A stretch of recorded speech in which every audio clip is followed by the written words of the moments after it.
On a Brazilian island outside Rio de Janeiro in Brazil, a rare friendship was formed between a man and a penguin. One South American Magellanic penguin swims 5,000 miles each year for the past 5 years to visit a 71-year-old man who once rescued a penguin. So Joao... Did they meet on Tinder?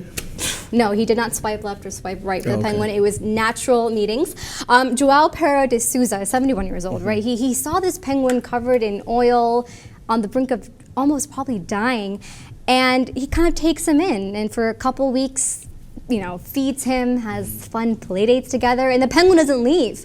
But then he does leave after a few weeks, but then manages to come back every single year for a span of 8 months for 5 years, while the penguin should be breeding and, you know, spending time with his mates, yet he's with Joao. And you think, you think it's the same penguin though? You're like, we're sure? Because it knows where he lives, right? So it's like he shows up at the house unless every Joao year for vacation. has a reincarnated penguin attraction to him, if that makes sense. Well, no, it must be. You know what? No.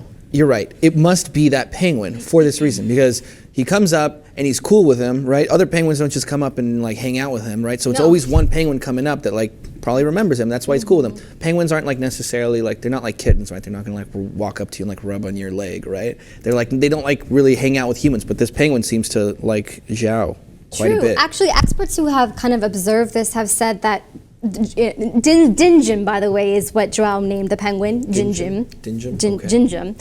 And he says that he kind of recognizes Joao, these are all the complex names, but he recognizes the man as kind of one of his own, like his own penguin. He can't, and they also said that penguins have a natural tendency to really form close relationships with their mates, with their neighbors. So I find that kind of really cute and interesting. I mean, it's for long, you know, what do they do together, like when he's hanging out? Like, what do they? I mean, I think I don't know about that specifically, but I do know that we have a quote from Joao, and he says, you know, I love the penguin like it's my own child, and I believe the penguin loves me. No one else is allowed to touch him. He pecks them if they do. He lays on my lap, lets me give him showers, allows me to feed him sardines and to pick him up. So it's also just fascinating that the penguin is kind of not using this time as to kind of shed his feathers to breathe. But he's talking about he's getting free showers, he's getting free sardines, and he leaves. Yeah, no, that's true. But this also kind of brings up something else too, in the sense that there is a lot of concern for creatures washing up because you know, climate change and El Nino. The Pacific Ocean is warming up. It's kind of a miracle that this penguin survived after the conditions of the ocean. So I think this is kind of a miracle story, and it's nice. Jim? Jim. We all need a Jim in our life. Right? I wish I had a penguin that would let me shower him, or her, whatever.